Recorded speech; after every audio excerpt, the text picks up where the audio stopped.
안녕하세요.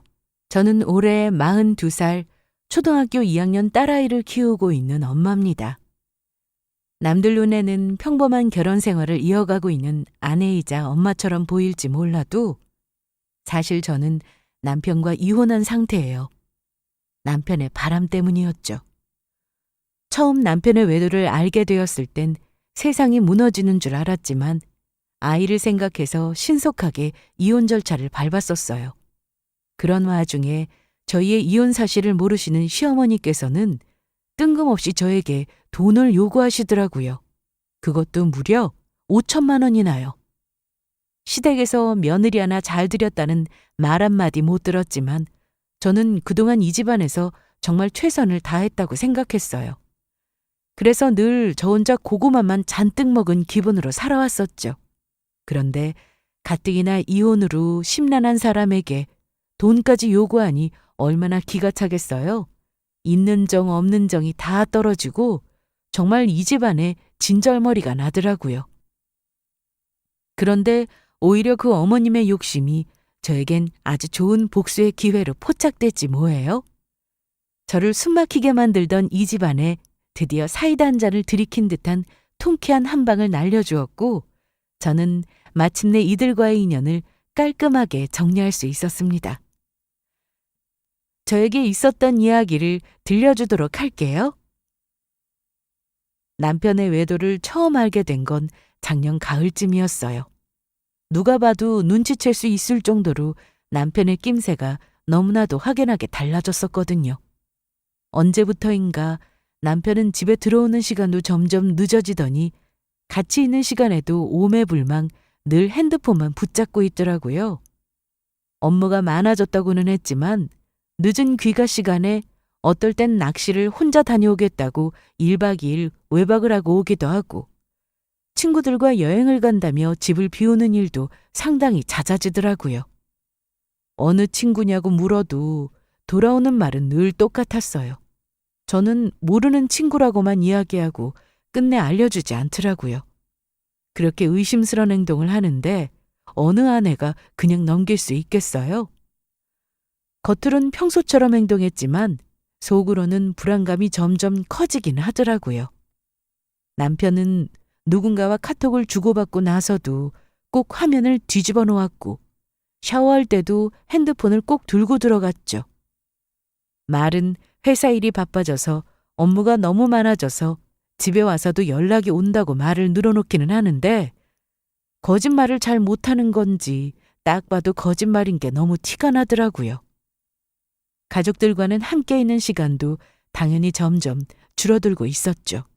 정말 바보가 아닌 이상 그런 행동을 계속 보고도 아무 의심이 없이 넘길 사람은 아무도 없을 거예요. 무엇보다 여자라면 감정이 식은 상대의 변화를 본능적으로 느끼게 되잖아요. 표정, 말투, 대화에서 느껴지는 거리감까지 그 모든 게 이미 충분한 대답이 되어 있었거든요. 결국 저는 남편의 행동을 하나하나 살펴보며 뒷조사도 해봤어요. 처음엔 괜한 의심을 하는 건 아닐까 싶기도 했지만 의심은 곧 확신으로 바뀌었고 예상대로 외도의 정황이 포착됐어요. 사진이며 대화 내용, 통화 기록이며 제가 직접 눈으로 확인한 순간 모든 게 명확해졌죠. 남편은 이미 저희에게서 마음이 떠난 지 오래돼 보이더라고요. 외도의 사실을 알고서도 당장은 이혼을 생각하기엔 겁도 났었어요. 딸아이가 있었으니까요. 그래도 아빠는 있어야 하지 않을까. 아이를 위해서라도 참고 살아야 하지 않을까 수없이 고민했습니다. 하지만 그런 고민도 그리 오래가진 않았어요. 이미 마음 떠난 사람과 같은 집에 산다는 건 결국 서로에게 독이 되기 마련이고 그 사람이 나중에 그 여자와의 관계를 아이에게 드러내게 된다면 그때야말로 아이가 받을 충격은 지금보다 훨씬 클 거란 생각이 들었습니다. 그래서 결국 저는 변호사를 찾아갔어요. 가족들에게는 알리지 못했어요. 뭐 좋은 일이라고요. 남편에게도 조용히 소송장을 보여주었어요. 처음엔 놀라는 것 같더니 그냥 받아들이더라고요. 본인은 오히려 좋겠죠.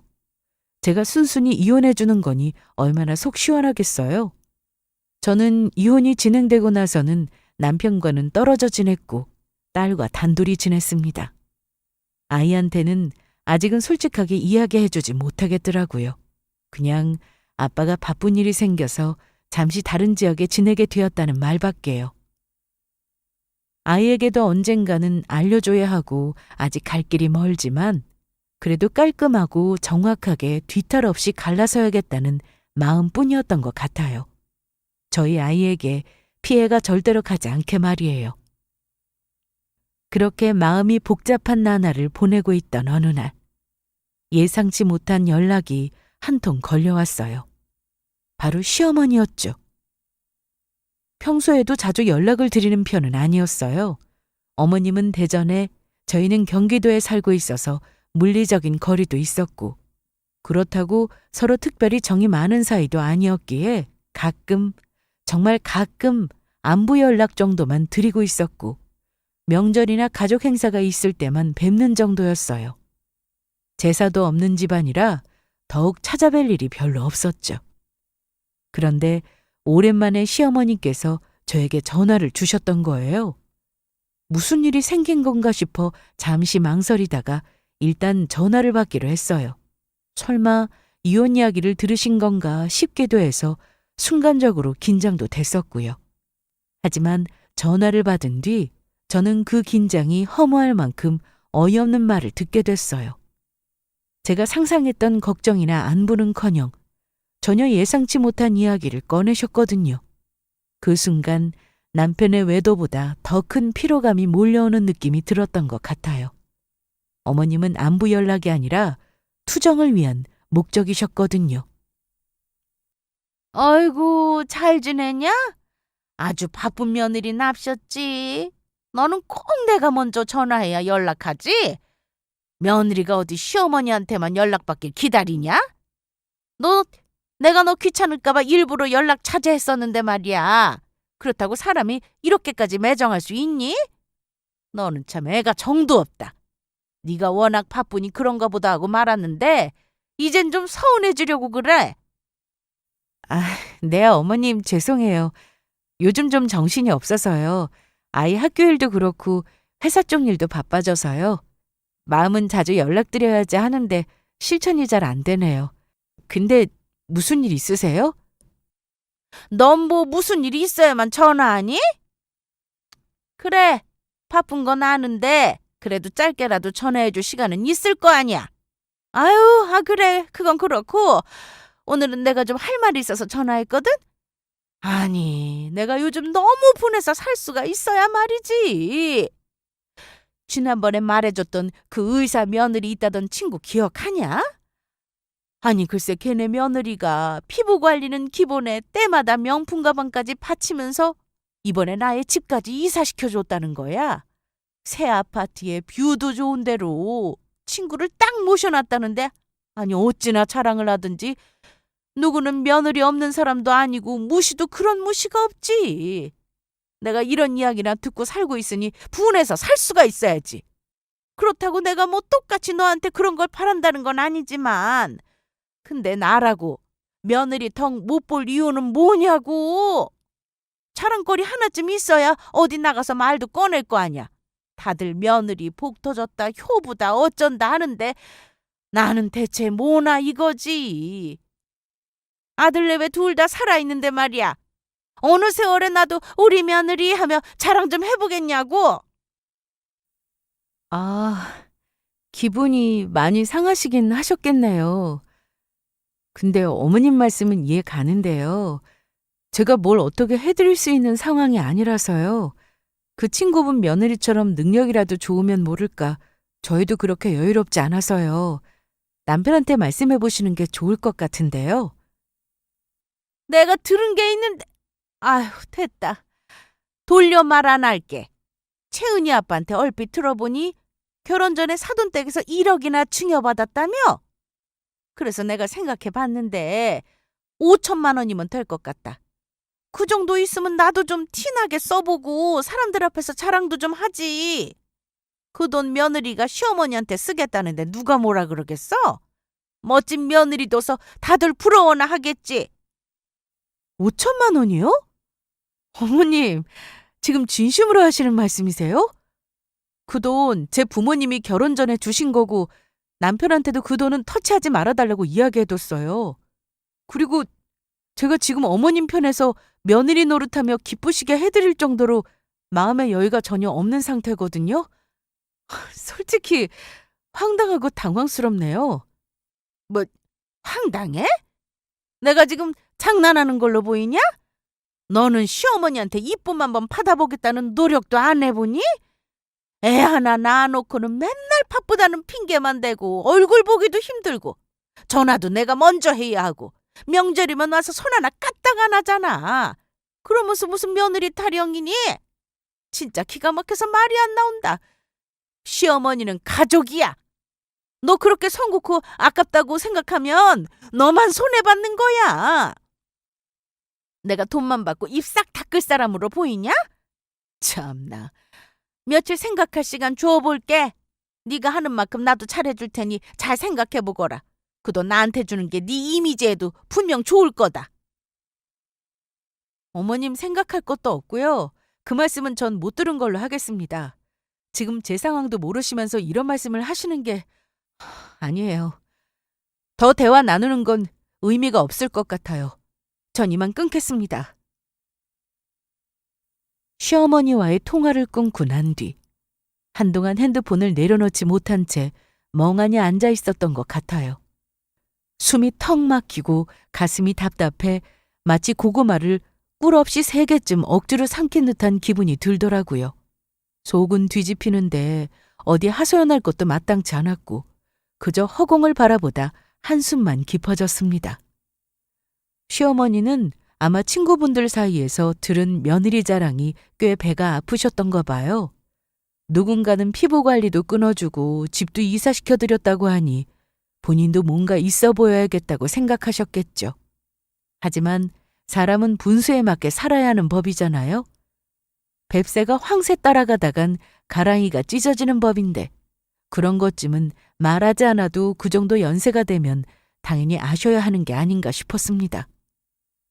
지금 저는 남편의 외도로 이혼 소송까지 진행하고 있는 사람이잖아요. 누구보다 지치고 힘든 시간을 보내고 있는데 그런 속사정은 전혀 모른 채 자기 자랑거리 하나 만들어 보겠다며 5천만 원을 달라는 시어머니의 말에 진짜 말문이 막힌다는 게 정말 입이 얼어버리는 기분이 들더라고요. 지금 저에겐 남편 하나도 벅찬데 시어머니까지 이러니 정말 이 집안 자체가 지긋지긋하고 진절머리가 나는 것 같았어요. 저는 이후로는 남편과 시어머니, 이 가족과 더 이상 얽히고 싶지 않은 마음뿐이었어요. 하루라도 빨리 이혼을 마무리 짓고 이 집안과 모든 인연을 깨끗하게 끊고 싶다는 생각뿐이었죠. 그렇게 어머님의 말씀은 무시한 채로 시간은 흘렀고 이혼 소송도 어느 정도 마무리 국면에 접어들 무렵이었어요.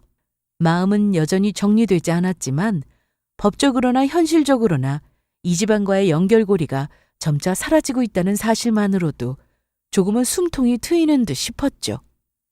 그런데 그 즈음 다시 한번 마음이 벼랑 끝으로 내몰리게 되는 일이 있었어요. 제가 남편의 외도 정황을 처음 알게 된 건 다름 아닌 내연녀의 SNS를 통해서였어요. 그때까지 저는 일평생 SNS에 관심조차 없었던 사람이고 굳이 그런 것에 시간을 쓰고 싶지 않은 사람이었거든요. 그래서인지 남편은 제가 이런 채널에 접근조차 못할 거라 생각했는지 경계심 없이 내연녀와의 관계를 그쪽에서는 자유롭게 드러내더라고요. 하지만 세상엔 계정 하나 만들기보다 쉬운 일이 없더라고요. 앱 하나 깔고 이메일 하나만 있으면 누구나 가입할 수 있고 누구의 계정이든 들여다볼 수 있는 게 SNS거든요.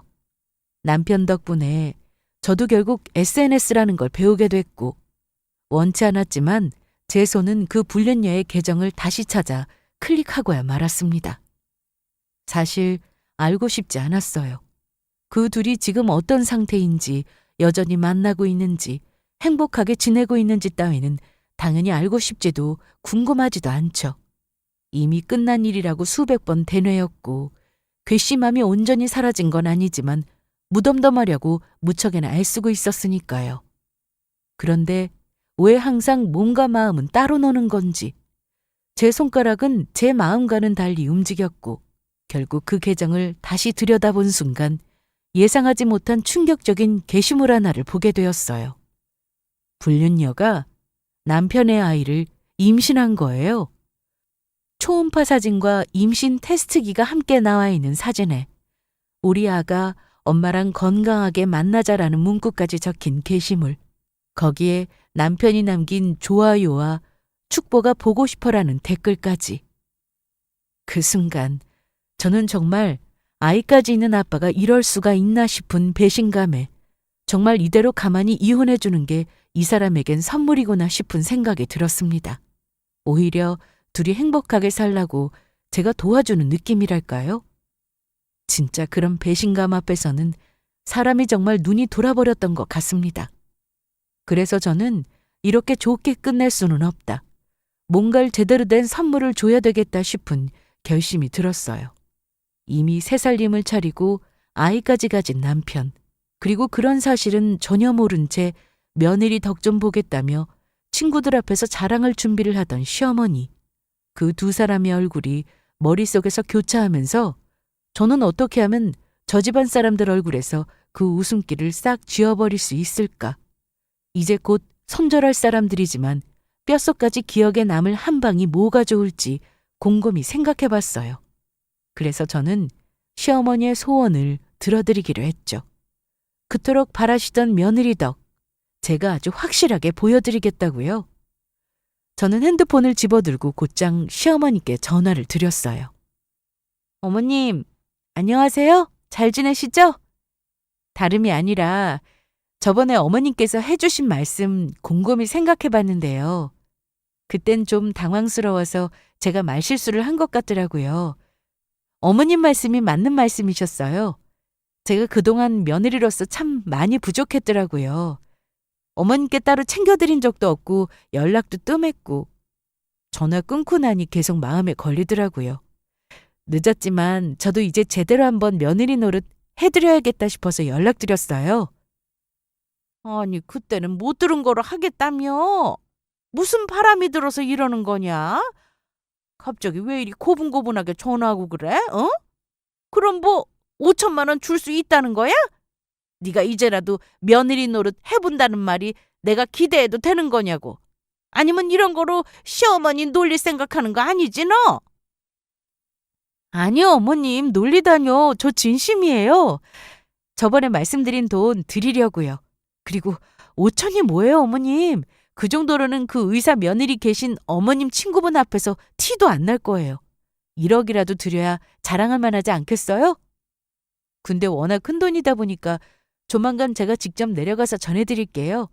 그 전까지 필요하신 일 있으시면 일단 어머님 신용카드로 먼저 쓰고 계시는 건 어떠세요? 불편하시면 안 되니까요.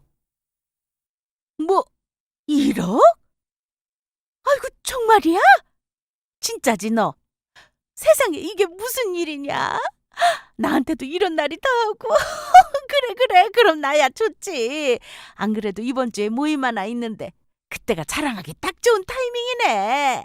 타이밍도 기가 막히고 너무 잘 됐다.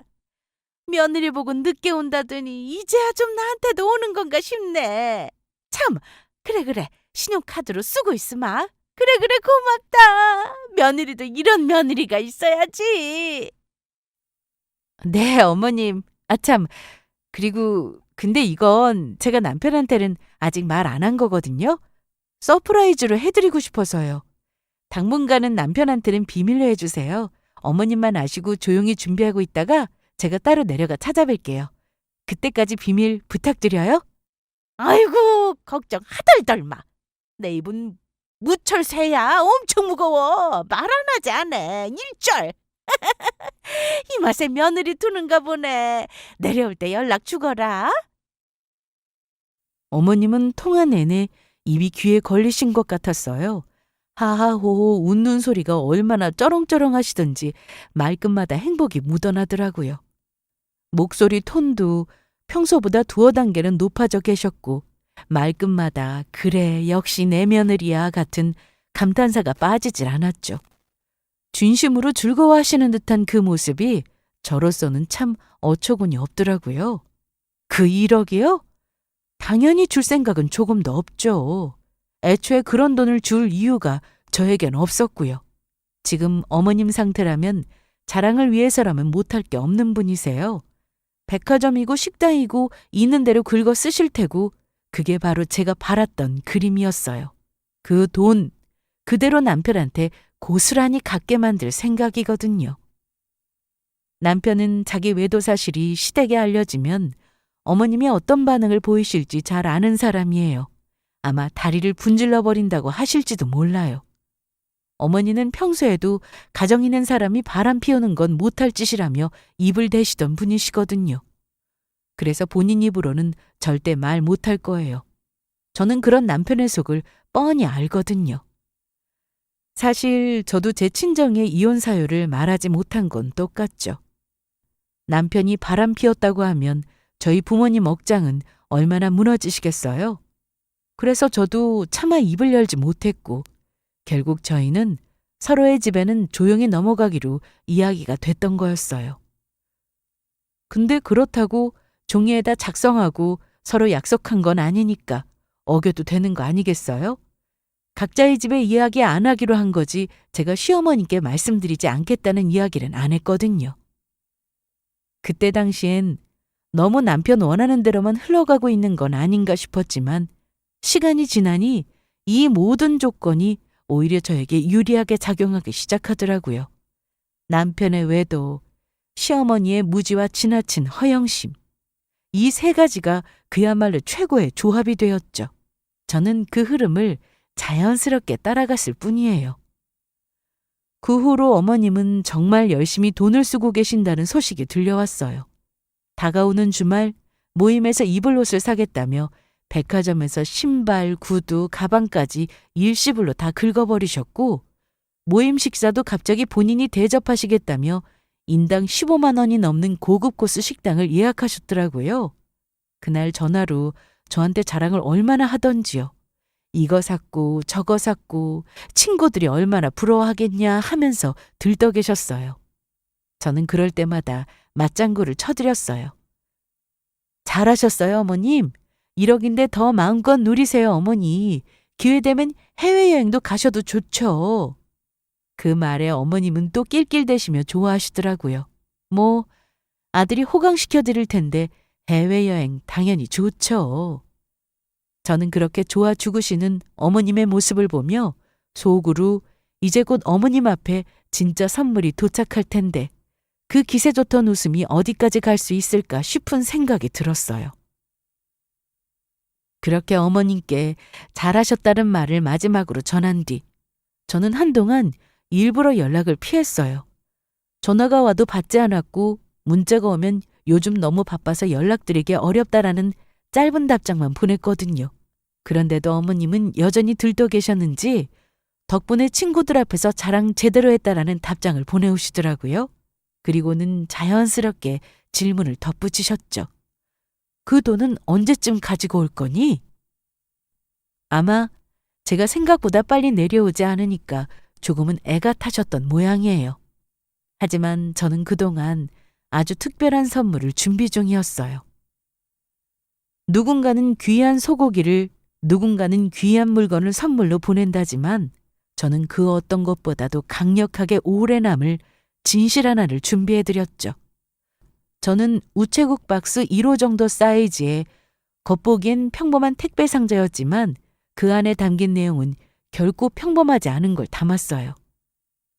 남편과 불륜녀가 함께한 사진, 호텔 영수증, 두 사람의 대화 내용, 그리고 그들이 함께 다녀온 장소에 카드 결제 내역까지 깔끔하게 정리해 넣어두었어요. 그리고 상자를 여는 순간 바로 눈에 들어올 수 있게 불륜녀의 SNS에 올라왔던 초음파 사진과 임신 테스트기 사진을 인쇄해 가장 윗면에 넣어두었죠. 불필요한 설명 없이 이미지 하나로 상황을 직감하게끔요. 그 정도면 어머님도 바로 감이 오시리라 생각했어요. 전 그 택배를 어머님 댁으로 보내드리고는 조용히 기다렸어요. 받으시면 어떤 반응이 올지 뻔히 예상됐고 사실 기대도 했죠. 오래 억눌러 왔던 제 감정을 풀 수 있는 마지막 단추였으니까요. 주말이 껴있어 택배가 도착하는데 3일 정도 걸렸던 것 같아요. 월요일이 되어서 점심시간이 한참 지난 오후가 되어서야 어머님께 전화가 걸려왔죠. 휴대폰에 시어머니라는 이름이 뜬 순간 눈썹이 들썩이더라고요. 전화를 받자마자 들려온 목소리는 예상보다 훨씬 상기되어 계셨었죠. 아니, 채은이 엄마야. 지금 이게 뭐냐? 나한테 뭘 보낸 거야? 이 맨 위에 있는 초음파 사진이랑 테스트기처럼 보이는 건 또 뭐고? 뒤에 알 수 없는 사진들이랑 영수증도 수두룩한데 내가 뭘 잘못 봤나 싶어서 몇 번이나 다시 봤다. 근데 이 택배 받는 사람 이름도 내가 맞고 보낸 사람도 너가 맞는데 아니 도대체 이게 뭐야? 어머님, 저 정말 어머님께 잘해드리려고 했어요. 진심으로 마지막이라도 대우해드리고 싶었고요. 근데 남편이요. 이미 새 살림을 차려버렸더라고요. 사실 남편의 외도 때문에 저희 이혼 준비 중이었어요. 그런데 아이까지 생겼다는 사실을 알고 나니 마음이 무너져 내리더라고요. 어머니도 이제는 아셔야 할 것 같아서요. 뭐 바람? 그게 지금 무슨 말이냐? 누가 바람을 피웠다는 거야? 그리고 이혼이라니? 아니야, 앞엔 그런 말 한 적도 없잖아. 무슨 이혼 준비를 하고 있다는 거야? 아니 지금 일이 어떻게 돌아가고 있는 거야? 네가 말하고 있는 게 진짜 사실이라는 거냐? 지금 난 놀리는 거 아니지? 아니 상황 좀 똑바로 말해봐. 보시는 바와 같아요, 어머님. 채은이 아빠가 바람을 피웠고요. 저희 이혼 소송 중이었어요. 근데도 어머님께는 악감정이 없으니까 감사했던 마음도 있고 어머님과는 좋게 마무리하고 싶었거든요. 정말 마지막까지 며느리로서의 예의는 지키고 싶었어요. 그런데 그 여자가 임신까지 한 걸 알고 나서는 저는 이제는 마음이 감당이 안 되더라고요. 이제 어머님과 연락드리기도 어려울 것 같아요. 외도 사실에도 사실 마음이 아팠지만 임신한 걸 보니 정신적으로 제가 버티질 못하겠어요. 어머님 죄송합니다. 그동안 사용하신 돈은 남편한테서 받으셔야 할 것 같아요. 그럼 건강하시고 앞으로도 연락드릴 일 없을 것 같아요. 어머님, 그럼 이만 끊겠습니다. 전화를 끊고 난 뒤에도 어머님의 전화 문자는 끊이질 않았어요.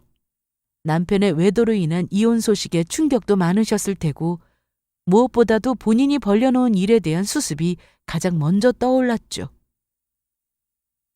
이제 와서 무슨 말을 덧붙여본들 달라질 건 없었고 저는 더 이상 그 연락들에 응답하지 않았습니다. 그렇게 모든 걸 폭로하고 나니 정말 속이 시원하더라고요. 숨 쉬는 것조차 막혔던 지난 시간이 조금은 해소되는 듯한 기분이 들었달까요? 한동안 저를 보며 룰루랄라 웃었을 사람들, 이혼하고 나면 둘이 행복하게 살 일만 남았겠지 하며 얼마나 좋아했을까요? 하지만 이제 그 둘 앞에 놓인 건 현실이겠죠. 어머님이 며느리 덕 좀 보겠다라며 신나게 긁어대신 그 카드값. 이제는 남편이 알아서 갚아야 할 몫이 됐다는 걸 알게 되면 그 순간의 표정, 그 당황한 얼굴이 눈앞에 선명하게 그려졌고 저는 그 상상을 하며 참 고소하다 싶었어요. 그런데 며칠 뒤 예상치 못한 일이 벌어졌죠. 예상한 경우의 수 중에 하나였지만 생각보다 빨리 닥쳐오더라고요. 갑자기 인터폰에서 울리는 벨소리에 화면을 확인했더니 어머니 얼굴이 또렷이 보이는 거예요. 대전에서 황급히 올라오신 거였어요. 순간 저는 무슨 사단이 나려나 싶어 급하게 딸아이를 위층에 사는 친한 언니 집에 맡기고는 괜한 말다툼 소리에 아이까지 휘말릴까 봐 우선 아이를 피하게 하고 어머님을 맞이했어요. 예상대로 어머님은 단단히 화가 나 계셨습니다. 전화와 문자로도 성에 안 짜셨는지 이렇게 직접 찾아오신 걸 보니 이제는 본격적으로 자초지정을 따지고 본인이 벌려놓은 일에 대한 책임을 저에게 전가하려 하시겠구나 싶었어요. 문을 열자마자 어머님은 숨고를 틈도 없이 안으로 들이닥치셨어요. 신발을 벗는 둥 마는 둥 하며 거실로 들어오시더니 그야말로 고래고래 소리를 지르시더라고요. 개거품을 문다라는 표현이 괜히 있는 게 아니었어요. 입에서 나오는 말은 거의 들리지도 않을 만큼 격앙되어 있었고 그동안 쌓인 분노와 충격이 그대로 폭발하는 모습이었죠. 한편으로는 예상했던 장면이지만 그 광경을 실제로 마주하니 정말 이번에야말로 이 집안과의 끝을 잘 맺어야겠다는 생각이 더 굳어졌습니다. 어머니는 속사포처럼 말을 뱉어내기 시작하셨어요. 너 지금 이게 뭐 하는 짓이냐? 응? 세상에 멀쩡한 시어머니한테 이런 식으로 뒤통수를 쳐? 도대체 정신이 있는 거야, 없는 거야? 그깟 일 하나 가지고 그렇게까지 할 일이냐? 집안 망신은 다 시켜놓고 이제 와서 태어나게 있어? 어디서 배워먹은 버르장머리야? 어머님, 상처받은 건 저예요. 저는요, 어머님 아들 때문에 인생이 송두리째 흔들렸어요. 근데 지금 저한테 따지시겠다고 이렇게까지 오신 거예요? 제가 뭐 어머님 돈을 훔쳐갔어요? 욕을 했어요?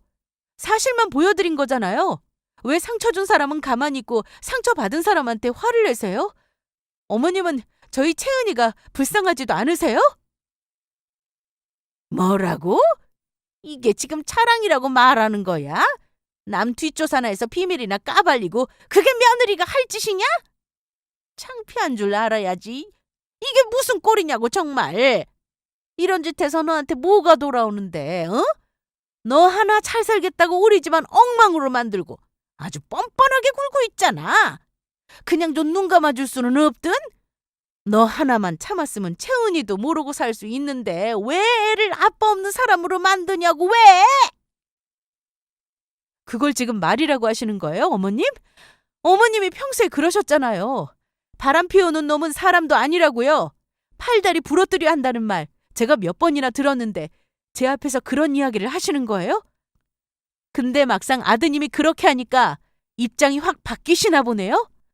역시 팔은 안으로 굽는다더니 어머님은 진짜 한치도 저에게 미안함이라고는 없으신가 보네요. 이래서 저는요, 이 집안에 더는 미련도 없고요. 저희 채은이가 더는 이 집안이랑 안 엮였으면 하는 마음뿐이에요. 아시겠어요? 뭐? 지금 그게 할 소리야? 어디서 친손녀랑 탄절시킨다는 말을 해? 그건 그렇고 그럼 너는 돈은 어쩔 거야? 네가 쓰라고 해서 쓴 돈은 어쩔 거냐고? 신용카드 쓰시라고 해놓고서는 이제 와서 모른 척한다 이거야? 이거 다 네 수작이지? 일부러 그런 거지? 그거 다 너 말 믿고 한 거니까 네가 끝까지 책임져. 갚을 건 갚고 나가라고. 그거 다 어머님 허영심이잖아요. 어머님이 며느리 자랑하고 싶으셔서 일어난 일이고요. 며느리 자랑 말고 젊고 예쁜 여자 꼬신 능력 있는 아들 자랑이라 하세요. 며느리보다 가까운 게 아들인데 아들한테 효도해달라고 하면 되지 왜 저한테 그러세요? 어머님이 자랑하기 위해 열심히 긁으신 그 돈 아드님한테 청구하세요. 전 이제 이 집안 며느리 아니거든요.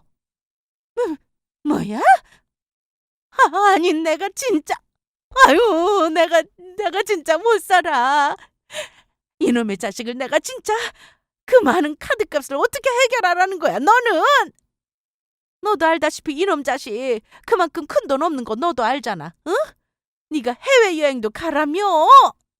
그래서 모임 사람들 것까지 내가 싹 다 표도 패키지로 끊어놨는데 이제 와서 어떻게 하라는 거야 나보고? 어머님, 그거 정말 저랑 이제 상관없는 일이라는 거 아시죠? 현실 부정하고 싶으신 마음 잘 알겠는데요.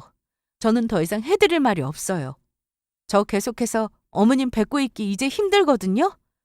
저한테 이렇게 따져 물으실 시간에 아드님께 말씀드리는 게 더 빠르실 것 같은데요.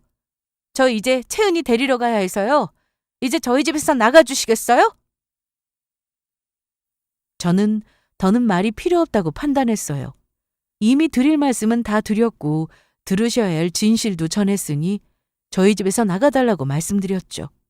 펄쩍 뛰며 소리를 지르기도 하시고 저한테도 화를 내시다가 결국엔 아들을 원망하며 한탄으로 가득한 혼잣말만 쏟아내셨죠. 분에 차신 상태로 어머님은 집을 나가셨어요. 아들이라도 찾아가려는 듯 싶었어요. 그러고 며칠 뒤 한동안 잠잠하던 남편에게서 연락이 오더라고요. 처음엔 전화가 걸려왔죠. 몇 번이고 계속 울리던 진동에 익숙한 이름. 그냥 무시하고 넘어갔어요. 제가 전화를 안 받으니 그 다음은 문자였어요. 하나 둘 오더니 어느새 스크롤을 내릴 수 없을 만큼 쏟아지기 시작했습니다. 장문의 메시지엔 사과도 있었고 변명도 있었고 심지어 억울하다는 내용도요. 엄마한테까지 그럴 줄은 몰랐다. 나중에 아이가 알면 어쩌려고 그러냐. 엄마가 사용한 카드값은 무슨 말이냐. 만나서 이야기하자. 그 모든 문장이 한마디로 요약되더군요. 네가 해결해달라. 하지만 저는 이미 마음을 정리했으니 도와줄 필요도 없죠. 그렇게 남편의 끊임없는 문자와 그 많은 장문의 문자 중에서도 한 문장이 제 눈을 멈춰 세웠어요. 스크롤을 내리던 손끝이 일시정지 되는 것 같았고 순간적으로 심장이 철렁 내려앉는 기분이 들었어요. 곧 태어날 아이가 있어. 엄마가 쓴 그 카드값은 제발 정리해줬으면 좋겠어. 부탁이야. 그 문장을 몇 번이고 다시 읽어봤어요. 혹시 제가 잘못 본 건가? 의미를 오해한 건가 싶어서요. 하지만 아무리 다시 읽어도 그 말의 뜻은 분명했습니다. 자기 어머니가 펑펑 긁어 쓴 카드값을 지금 이 상황에 곧 태어날 내연녀의 아이를 위해서 제가 책임지라는 이야기였죠. 어이가 없다는 표현으로는 부족한 것 같아요. 지금껏 바람 피운 것도 머리채 한번 잡지 않고 딸아이 생각하며 참아왔어요. 그래서 이혼 소송도 조용히 준비했고 괜한 분란 만들지 않으려 노력했는데 무엇보다 저희 아이에게 상처 주고 싶지 않았어요. 그래서 많은 것들을 넘기고 감추고 속으로 삼켜왔었는데 그 문장 하나로 제 모든 인내심이 무너져 내리더라고요. 곧 태어날 아이라니요. 그건 제 아이를 말하는 게 아니었어요. 그 아이를 위해 왜 제가 카드값을 정리해야 하나요? 그 아이라면, 그 여자가 낳을 아이라면 그건 분명 남편의 책임이죠. 순간 제 손은 자동으로 남편에게 전화를 걸었어요. 신호음이 울리는 동안 무슨 말부터 쏟아부어야 할지 머릿속에 온갖 말들이 떠다니는데 이 전화는 제 쌓여있던 마지막 경계마저 사라지는 순간이 될 거라는 걸 스스로도 알고 있었어요. 저는 전화를 받은 남편에게 순식간에 말을 쏟아부었어요. 당신 방금 보낸 문자, 그거 제정신으로 하는 말이야? 곧 태어날 아이를 위해서 내가 카드값을 정리해주면 좋겠다는 게 정신이 있는 거야, 없는 거야? 어디서 그런 뻔뻔한 이야기를 짓거리고 있는 거냐고? 당신 지금 나한테 무슨 말을 하고 있는지 알고 하는 말이야? 불륜 저지르고 아이까지 생긴 주제에 지금 나한테 뭘 해달라고? 내가 이 집안에 당한 것도 모자라서 이젠 그 여자랑 네 애까지 신경 써야 하는 거야, 내가? 미안해. 나도 이런 말 할 자격이 없는 거 알아. 근데 어쩔 수 없잖아. 아이는 이미 생긴 거고 책임은 져야 하잖아. 그 여자도 지금 몸 상태 안 좋고 병원비면 모며 들어갈 게 천진데 엄마가 그렇게 카드를 쓴 줄은 몰랐지. 솔직히 나도 지금 너무 정신없어. 당신이 엄마한테 마지막 대우 해드리고 싶었다고 이야기했었다며. 나도 지금 상황이 너무 급해서 당신한테 부탁하는 거야. 진짜 이번 한 번만 도와줘라. 부탁이다. 그래. 아이 생긴 건 어쩔 수 없다 치자. 그럼 우리 채은이는? 우리 딸은 당신한테 어쩔 수 없는 존재 아니야? 이제 초등학교 2학년이야. 앞으로도 아빠가 필요할 날이 얼마나 많은데 그딴 식으로 새살림 차리고 새아이 생각만 하고 있는 거야? 채은이 눈엔 아직도 당신이 아빠로 남아있는데 당신은 아빠라는 자격이 있기나 해? 이혼도 안 끝난 사람이 벌써 새 와이프의 그 여자 애 걱정이야? 진짜 역겹다. 사람이 어떻게 이럴 수가 있냐? 나도 면목이 없다. 진짜야. 내가 잘못한 거 인정해. 다 인정하니까 제발. 지금 당장 엄마가 만들어 놓은 카드값을 메울 방법이 없어. 은행도 막혔고 내가 쓸 수 있는 자금도 한계가 있어. 당장 연체되면 더 골치 아파져서 그래. 해결할 사람이 당신밖에 없어. 한 번만. 이것만 마지막으로 해결하고 정리하자, 어? 웃기는 소리하고 있네. 그 카드 당신 엄마가 친구들 앞에서 자랑질하고 싶다고 혼자 흥분해서 긁은 거잖아. 지금 와서 무슨 피해자인 척 코스프레하고 있어? 바람 피운 것도 모자라 아이까지 만들어 놓고 엄마가 쓴 카드값은 또 전처한테 정리해달라고? 그걸 부탁이라고 하는 것도 기가 막히고 당당하게 문자로 써서 보낸 당신 정신 상태가 더 최악이야. 책임? 그래, 책임져. 당신이 만든 아이도 당신 엄마가 만든 빚도 그게 싫으면 애초에 그러고 살지를 말았어야지. 이혼소송 끝나는 대로 양육권이야 당연히 내가 가지는 거고 당신은 위자료랑 양육비 절대 1원도 빼먹을 생각하지 마. 그리고 내 앞에서 다시는 도와달라는 말 꺼내지도 말고 난 더 이상 당신 가족도 당신 아내도 아니야. 그리고 우리 채은이 앞에는 나타날 생각 죽어도 하지 말고 애까지 상처 줄 자격 당신한테 없어. 내 허락도 없이 채은이 만났다간 가만 안 둘 줄 알아? 아, 그리고 하나 더 말해둘 게 있는데 당신 회사에 내 친구 다니는 거 알지? 까먹고 있었을까 봐. 그 친구한테는 물론이고 앞으로 당신이 출근하는 그 회사 안에서 바람나서 애까지 만든 유부남 소문 안 나게 할 자신 있으면 어디 한번 해봐. 내가 동네방네 이 세상 사람들한테 다 알려줄 거야.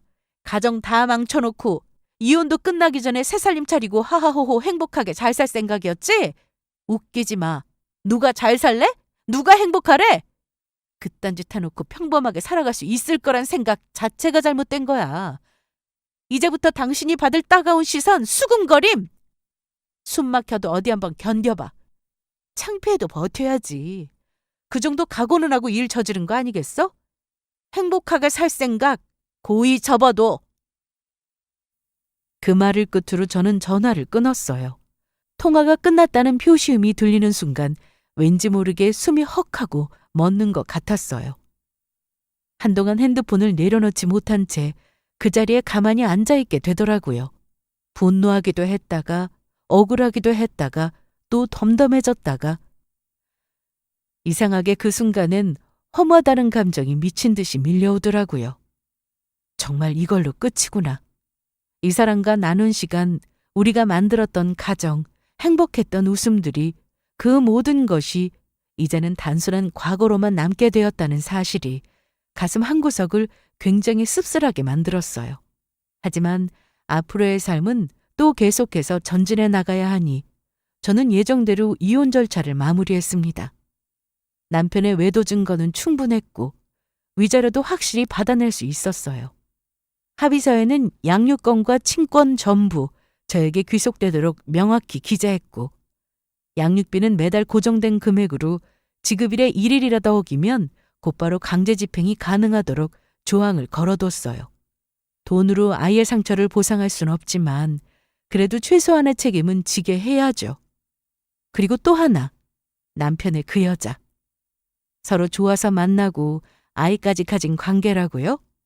그럼 그만큼의 책임도 같이 져야 하지 않겠어요? 불륜녀에게도 위자료를 청구했습니다. 이미 남편과 혼인관계가 존재하는 동안 육체적 관계를 맺었고 임신까지 이어졌다는 사실은 명백한 가정파탄 행위였으니까요. 처음엔 그 여자 쪽에서도 소송을 무시하는 태도였지만 소장 접수 이후 심각성을 깨달았는지 결국 변호사를 선임했더군요. 결과야 뻔하죠. 저의 승소. 남편과 함께 손잡고 만든 결과물. 법 앞에서도 책임은 나눠야 한다는 걸 똑똑히 보여줬습니다. 그 후 남편은 급속도로 무너졌어요. 친구를 통해 전해 들은 바로는 직장에선 도덕성 문제로 승진심사에서 제외됐다는 이야기도 들리고 같은 회사 직원 중 한 명이 제 친구라는 게 불편했는지 결국 자진 퇴사했다더라고요. 회사는 말이 없었지만 그는 조직 안에서 이미 찍힌 사람이 되었던 거죠. 새 직장을 구하려고 해도 이직 과정에서 불륜 소문이 너무 크게 난 나머지 계속 꼬이고 미뤄지고 경력에서 공백이 생기니 점점 조건이 떨어졌나 봐요. 결국엔 프리랜서 비슷한 일용직을 전전하게 됐다는 얘기를 2달이 건너 전해 들었어요. 그렇다고 그 여자가 그를 지켜줬을까요? 전혀 아니었죠. 임신 중이라며 보호받던 그 시절도 잠시뿐이고 경제적으로 무너지기 시작하니 그 여자도 거리를 두더니 결국 연락을 끊었다고 하더라고요. 출산 여부도 확실치 않아요. 낳았는지 낳고도 떠났는지.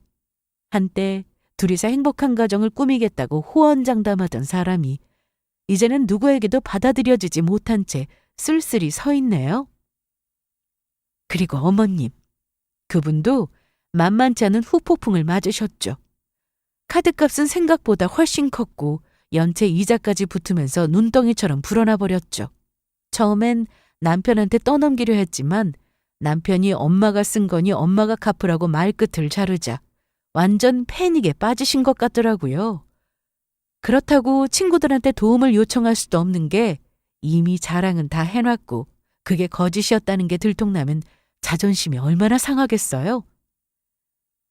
가끔 생각나요. 그날 어머님이 제게 네가 하는 만큼 나도 잘해줄 거야. 잘 생각해보거라 라고 했던 말. 그 말 그대로 돌려주고 싶어요. 당신이 한 만큼 지금 그 결과를 받고 계신 거예요. 잘 생각해보세요 라고요. 저는 지긋지긋한 집안과 완벽한 손절하고 이제 새 삶을 다시 시작했습니다. 아이와 함께 웃으며 지내는 일상, 소소하지만 진심이 담긴 하루하루를 만들어가고 있어요. 이전엔 솔직히 눈물로 잠든 밤이 많았었죠. 하지만 지금은 아이 얼굴 보고 웃으며 잠드는 날이 훨씬 많아졌습니다. 그래도 제게 있어 살아갈 이유와 원동력이 되어주는 건 저희 딸뿐이니까요. 아빠 없는 빈자리가 물론 클 순 있겠지만 그 공백이 상처로 남지 않도록 부족함이 느껴지지 않도록 저는 엄마로서 할 수 있는 모든 걸 다 해보려 해요. 누구보다 따뜻한 울타리가 되어주고 누구보다 든든한 편이 되어줄 겁니다. 이제 저는 뒤를 돌아보지 않기로 했어요. 흘러간 시간을 붙잡느라 제 삶을 놓치고 싶진 않거든요. 상처는 시간이 지나면 흔적이 되지만 그 흔적을 딛고 일어서는 건 결국 제 몫이잖아요. 완벽하진 않아도 흔들릴 때마다 다시 다잡아가며 살아보려 노력하겠습니다. 그러니 여러분도 저와 제 딸의 앞날을 조용히 따뜻하게 지켜봐 주시고 응원해 주시면 감사할 것 같아요. 제 이야기는 여기까지입니다. 들어주셔서 감사합니다.